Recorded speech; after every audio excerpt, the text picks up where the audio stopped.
Well, in this episode, I'm going to make one brief clarification from the show last week. And then I'm going to make a big movie recommendation for a forgotten movie called The End, which starred Burt Reynolds from 1978. I'm going to go into a little detail about that, but it's not a full movie review. And then I'll talk to you a little bit about horror movies and how that may be difficult for me to review, but some of those movies are not really scary, and actually they're quite enjoyable. I saw part of one called Life Force yesterday that you may find amusing and probably a little titillating, actually.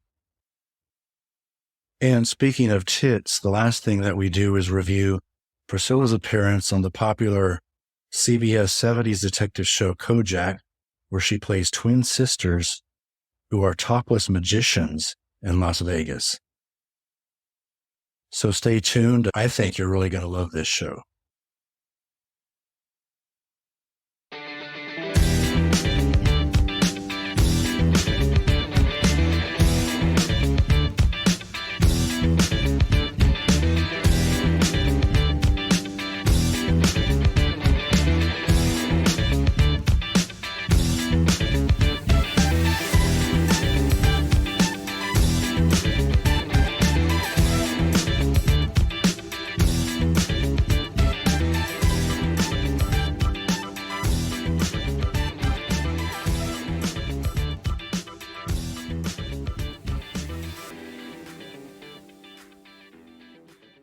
Hello, welcome to Frank Weber's Party once again.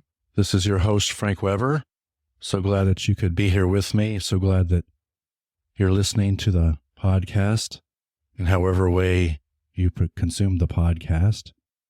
And we have a really special show for you this week. I can't wait to share it with you as I record this. This is the 15th of August, and school starts here in Canyon tomorrow.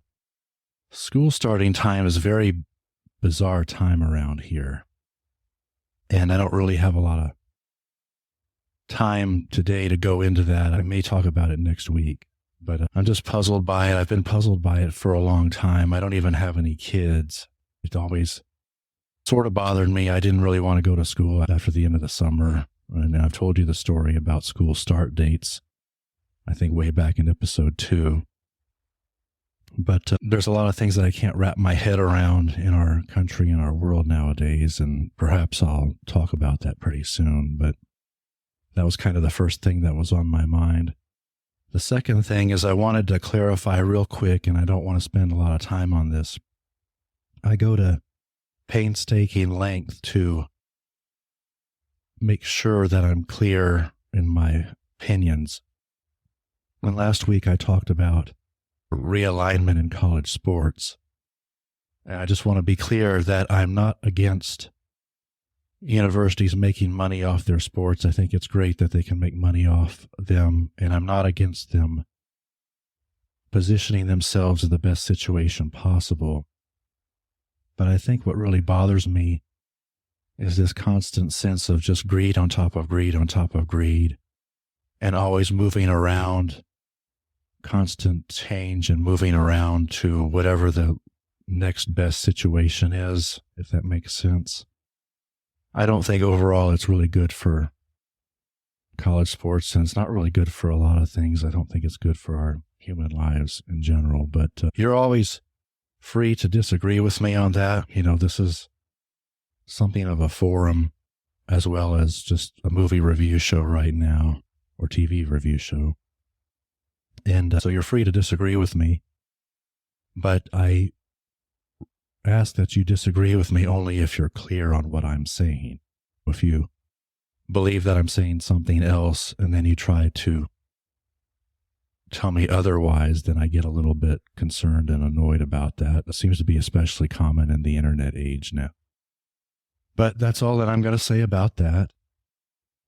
I watched over the weekend another what I consider forgotten movie, and I'm always fascinated by forgotten movies, especially ones that are very good, quite good in fact.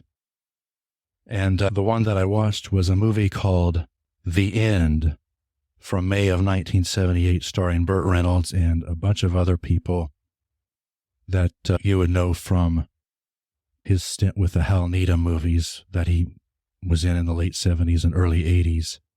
It was a black comedy or dark comedy, I think is what they call it now, where he plays a guy, I think he's in real estate, that he has a rare blood disorder that is going to kill him within 3 months to a year.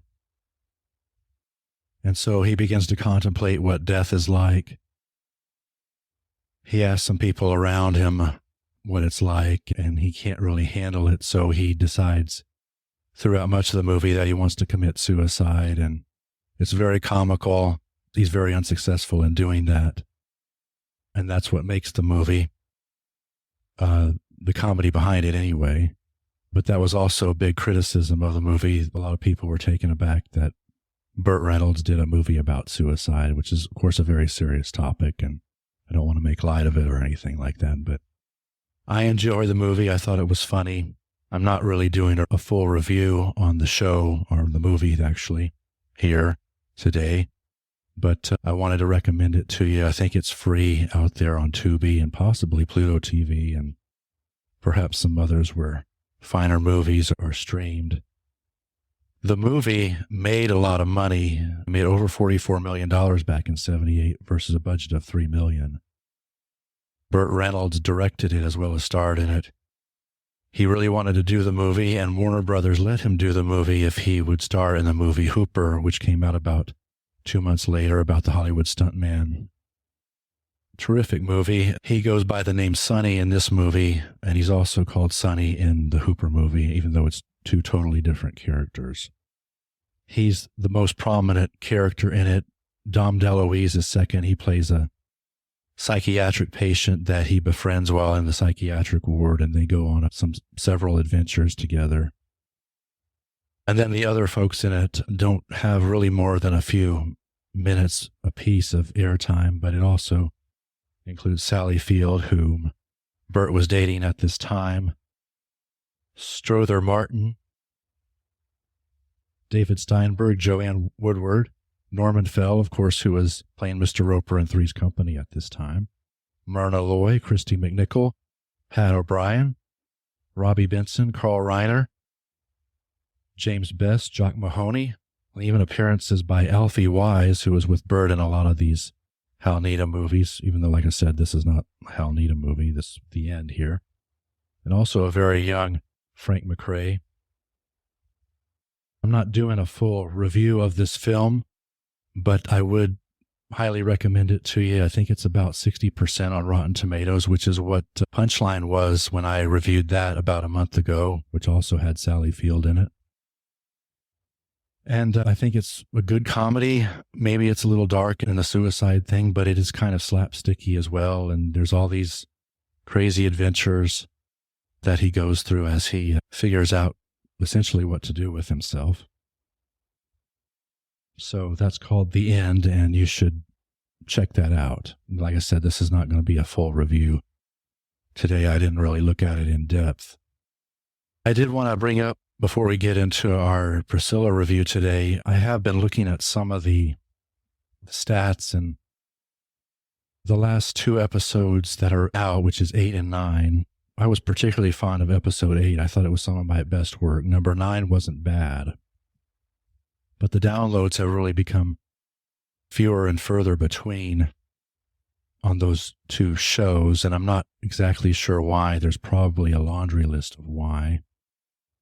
Possibly even going back to school. I don't know if that has something to do with it or not. It seems like that's tied to a lot of things around here. So I continue to think about ways to improve this show, or should I even perhaps suspend this show? I was definitely thinking long and hard about that this weekend. I will tell you that this weekend I was looking at the TV lineup, and one of Priscilla's horror movies was shown on IFC. I think it was on Friday night, called The Devil's Rejects. Now, I haven't seen the movie, and I didn't record the movie from TV, and so I haven't watched it at all. I'm a little squeamish, if y'all didn't know already, about watching horror flicks. I don't really care to see innocent people hurt and tortured and killed and all sorts of terrible things happen to them. It's just not my bag. And so I read a description of that movie through Wikipedia. They also, by the way, consider that movie as a black comedy horror movie. But it's also got a comedy component to it, which after reading it, I don't know what's funny about it. But it was basically one violent act after another, after another, after another. And it seemed like it was just so chaotic and just didn't make any sense to me. I'd consider that as a possible review for this show or sometime down the line, but I have not done that yet. I haven't looked at it yet, and I'm not sure that I will. I'm not sure how much I can stomach some of those horror flicks. So I don't know how many of them I'm going to actually be reviewing for this show, and that would result in fewer things to review here. I will tell you, though, as an aside, and I think this is funny comedically, I ran into a movie yesterday. Well, first of all, I should say, not all horror movies are really that frightening and horrific. You know, some of them get so stupid that they're actually funny and they're entertaining in that regard. Or some of them are suspenseful, but they're really not that scary. And I ran into a movie on TV yesterday that was kind of both of those things. I only saw parts of it, so I can't do a full review of it or anything. There weren't a lot of well-known actors in it besides an appearance from Patrick Stewart, best known, of course, as Captain Picard from Star Trek The Next Generation. It was a movie from June of 1985 called Life Force. And it was really funny, and the thing that really attracted me to it, the description, is that apparently it has something to do with British and American astronauts that have to deal with naked vampires from space, primarily a female one, who was played by the lovely Mathilda May, who is a French actress and who was probably not even 20 years old when she was in this, showing everything. I mean, tits, ass, as well as, genital area. But she's totally walking around butt naked, and these vampires, they don't even bite you. They may kiss you or they may come close to you, but they have this little life force, these little lights that go off where they're transferring life force or sucking it out of their victims, I guess, is usually how they do it. Or at least that's the way I viewed it in the half or so of the movie that I saw. It's really amusing that they had a little different take on vampires, naked space vampires, and the special effects were really good for the time. I think I read that John Dykstra did them. He worked on several movies of that era. No CGI, but typical special effects from that time, and acting not really particularly great. But that's an example of a horror movie. It's not particularly scary. I would say it's somewhat suspenseful and probably kind of funny and amusing. Mathilda May walking around naked reminded me a little bit of the naked female walking around in public was, I think, was a scene from Invasion of the Body Snatchers with Donald Sutherland and Leonard Nimoy from a few years earlier. When this came out. Yeah, probably overall not a really great movie. Very bizarre movie. But that may actually be worth a look if you can take just a little bit of suspense. I don't really consider it a horror movie by any means, but that was called Life Force from 1985. And so I'm not doing a review on that either. But what I am going to do a review of here in just a second is Priscilla Barnes' appearance in another beloved detective show from the 70s called Kojak. Very popular, and I actually learned a lot more about the show in doing my research. And we're going to review that as soon as I get back from this break. So see you then. All right, so I'm back. I'm going to go over this very beloved TV show called Kojak that starred Telly Savalas. Telly Savalas, obviously a prominent Hollywood actor for many, many years, Greek-American. Been in a lot of stuff. He played Blofeld, the bad guy in the Bond movie On Her Majesty's Secret Service back in 1969. And then he had this very memorable run as the NYPD Detective Lieutenant Theo Kojak. So the term Detective Lieutenant, that's actually a real rank. It's not just something that we heard Frank Drebin describe himself in Police Squad or the Naked Gun movies. Although they overlapped in years, it at one point took Cannon's time slot on CBS and aired from October 24th, 1973 to March 18th, 1978 on CBS. And the episode that we're reviewing today is the next to last regular episode that ever aired on CBS, similar to how Priscilla was in the next to last Cannon episode on CBS. 118 episodes total. Kojak was ranked 18 out of 50th in the TV Guide's greatest TV characters of all time. The pilot for this show came from something called the Marcus Nelson murders that was based on various real-life events and court cases from the 60s, and Kojak was a composite character from those times. Telly Savalas, of course, in real life was a really good dude, very fan-friendly, very thankful to his fans. I heard stories of he lived in a suite at the Universal Sheraton and apparently had a bar or maybe a restaurant there called Telly's. Really a good guy, sweet guy, I guess is what they would call him. And he's related somehow to Jennifer Aniston, I believe. And I know that he had at least 2 other works that he worked in with Priscilla besides this episode we're going to talk about. They had a movie that was filmed before this in 1977 called Beyond Reason that went straight to video in 1985. Very difficult to find now.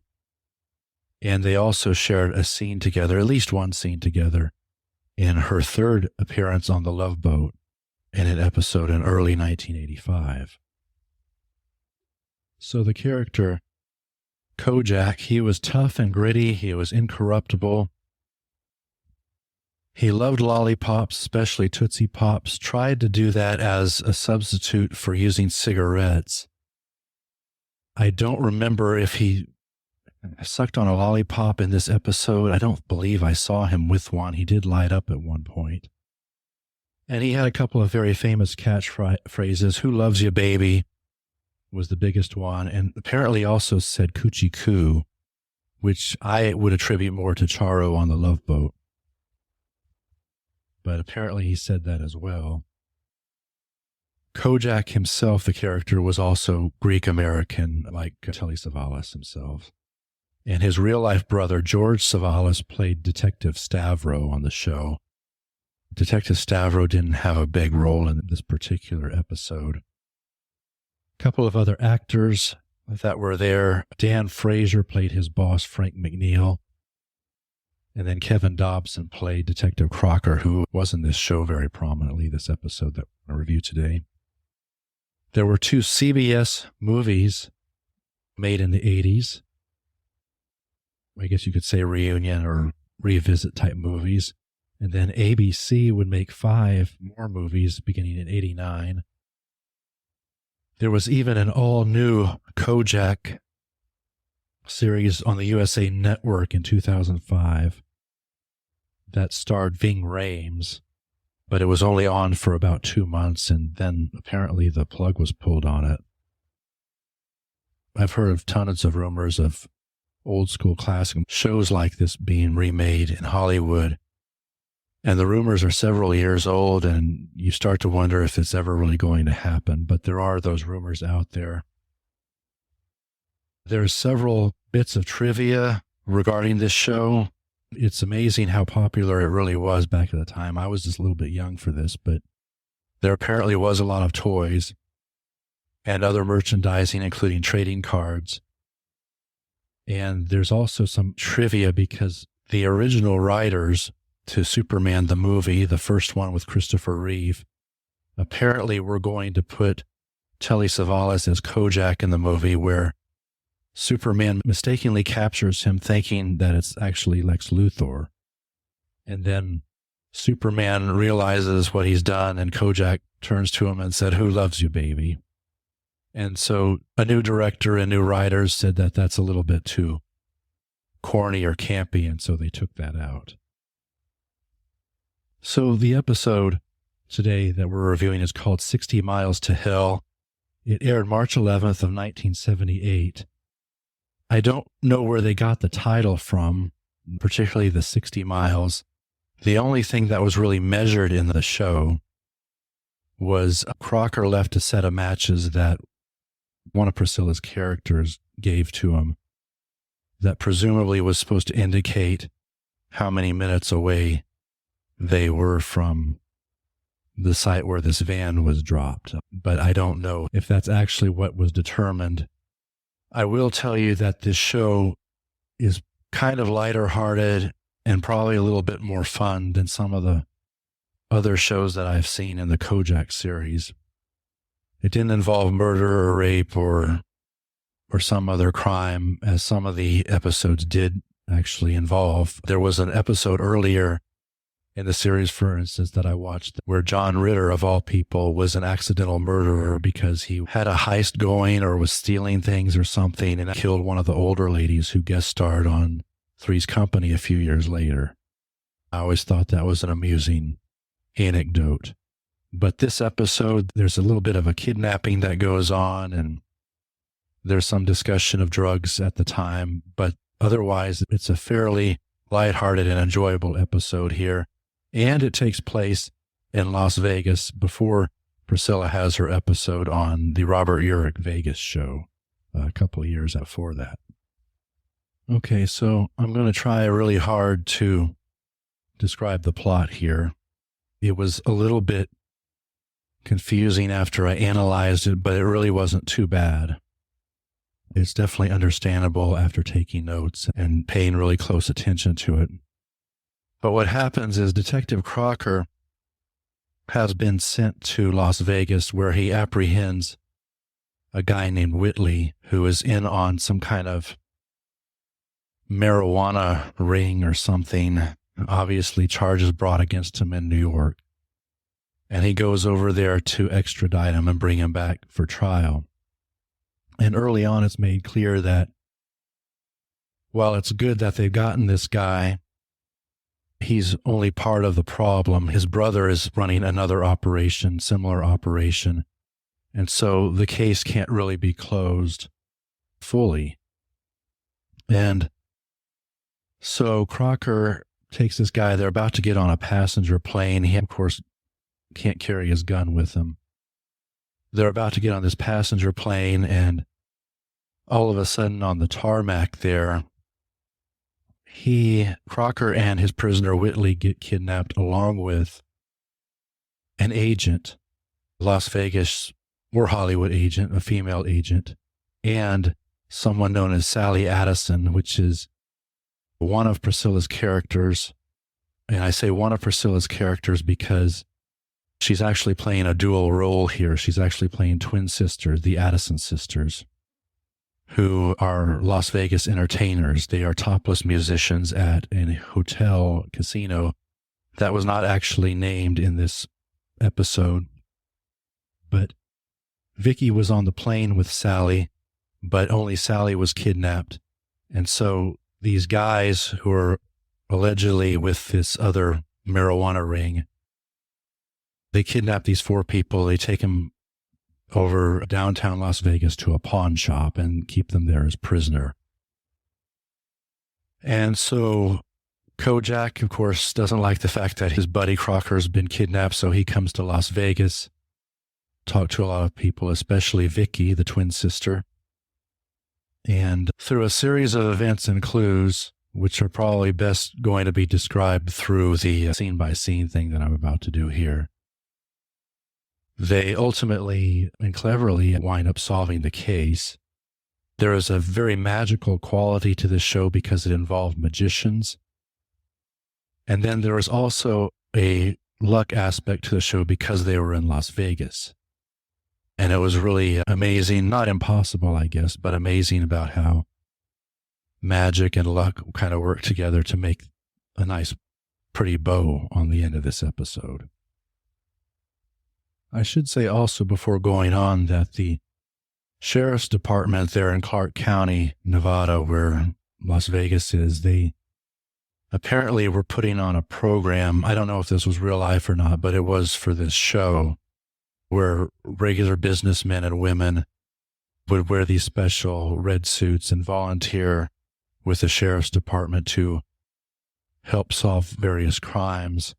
And some of these volunteers, or at least one of them, maybe two of them, were part of the bad guys that were in on this marijuana ring. One other thing I wanted to mention, though, too.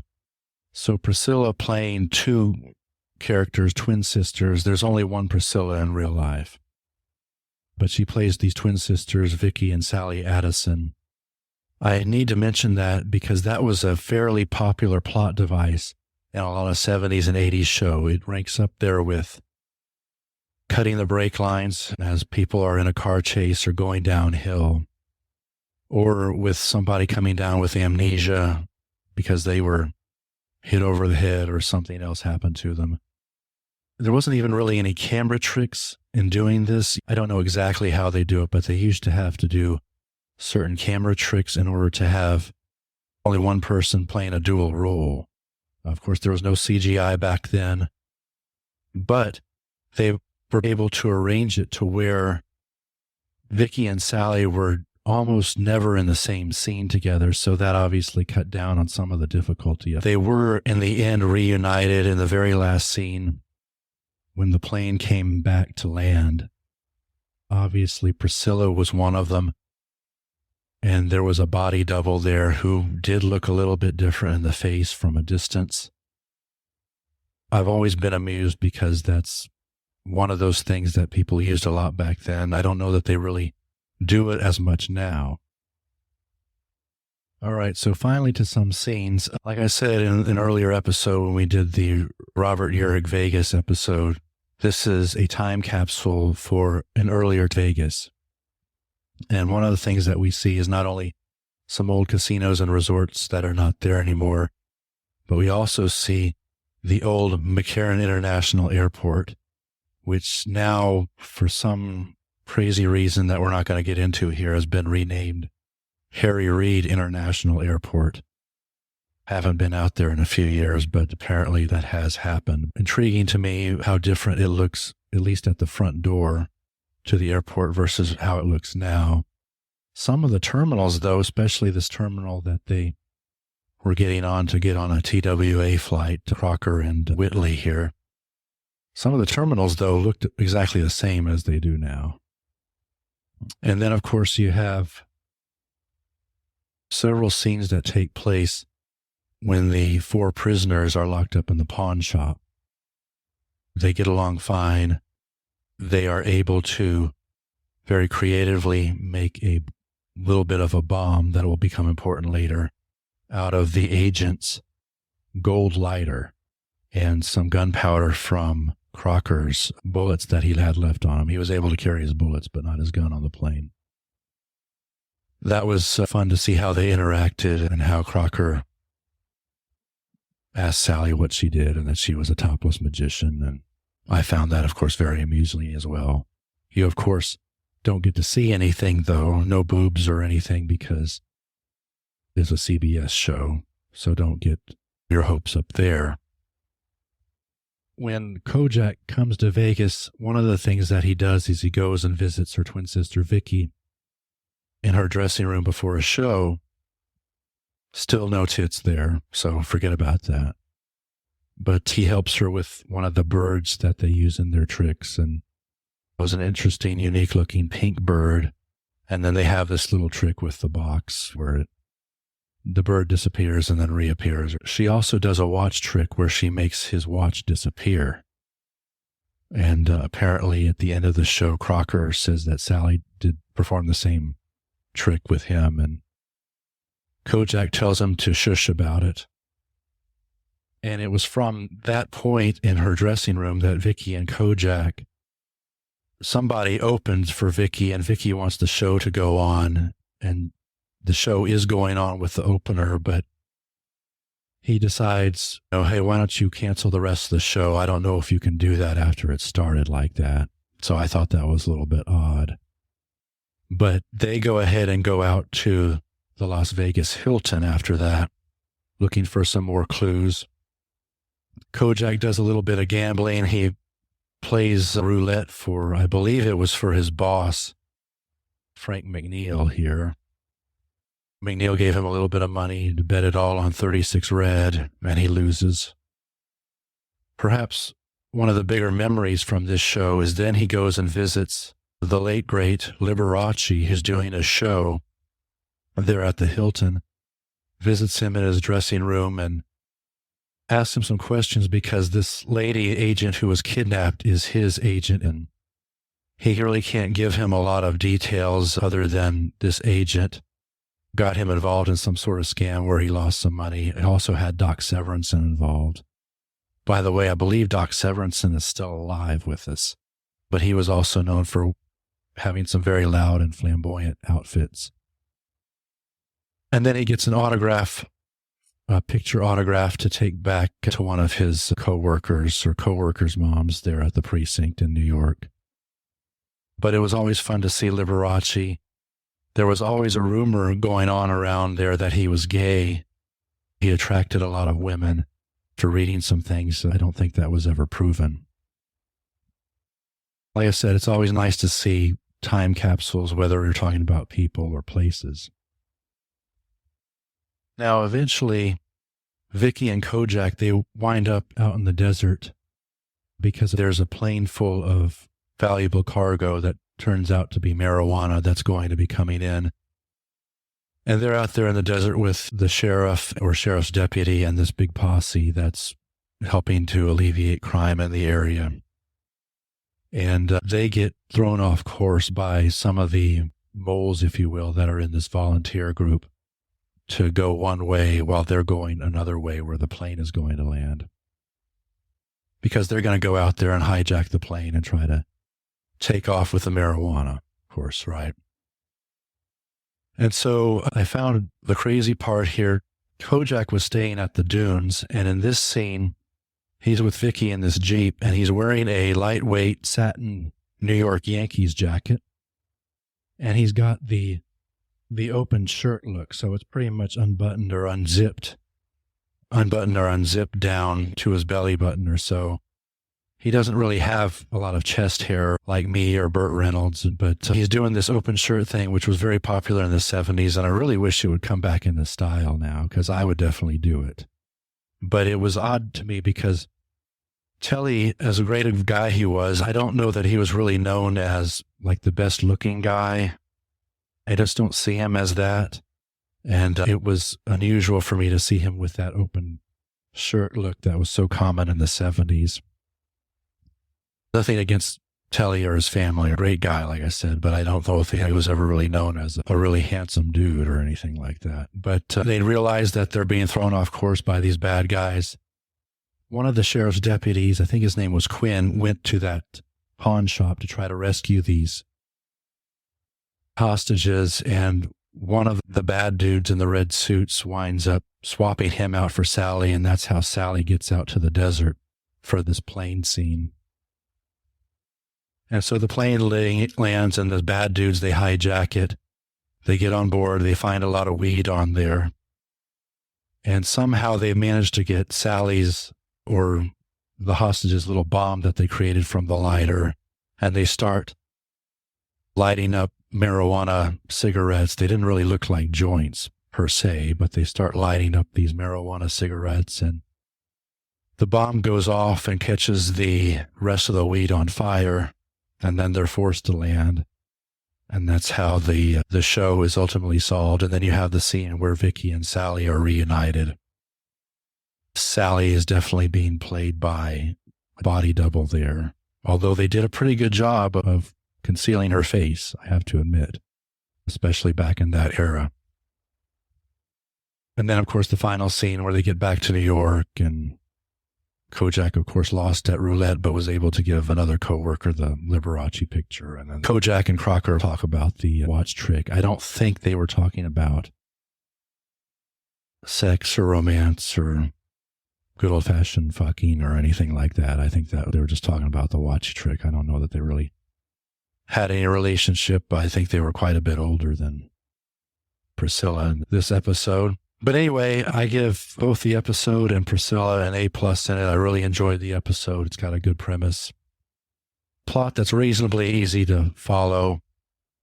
I didn't quite get the intricacies with the bad brothers and the marijuana thing, but I would definitely recommend it. And it's available out there, and I'll leave that information in the show notes there. That sounds like a pretty amazing show to me, and thank you for listening once again. And if you think about it, we've gone from a challenging topic to another movie recommendation to another movie recommendation, but with naked space vampires, to a show with topless magicians. I think that's quite a bit of great ground to cover today, don't you?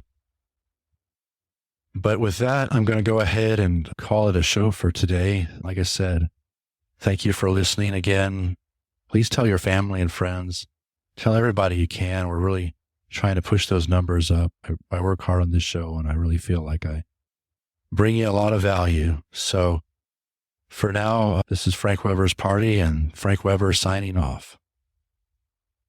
The theme song is called Retro Funk by Soul Prod Music and can be found at pixabay.com.